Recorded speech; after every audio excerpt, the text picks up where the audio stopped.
ఇది జీలకర్ర బెల్లం. ఇవి రెండు వేరు చేయలేనంతగా కలిసిపోతాయి. పెళ్లి తర్వాత భార్యాభర్తలు కూడా జీవితాంతం అలా కలిసి ఉండాలని ఇవి తలపై పెట్టిస్తుంది.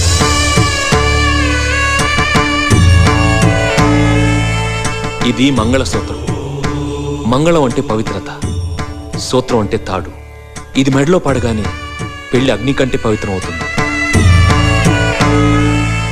పుట్టింటికెళ్తే అత్తారింటిని, అత్తారింటికెళ్తే పుట్టింటిని మర్చిపోకూడదనే 2 బొట్లున్న తాళ్ళని మెడలో కట్టిస్తారు. తలంబ్రాలంటే తలపై నుండి రాలిపడేవి. ఆ ఇంట్లో సిరి సంపదలు కూడా అలా వచ్చి పడాలనే తలంబ్రాలు పోయిస్తారు.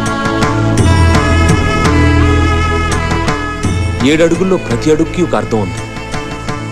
ఒకరి వెంట ఒకరు 7 అడుగులు నడిచి 6వ ప్రాణంగా 5వ తనాన్ని మూటగట్టుకొని 4 దిక్కుల సాక్షిగా 3 ముళ్ల బంధంతో 2 జీవితాలు ఒకటయ్యేదే పెళ్ళంటే.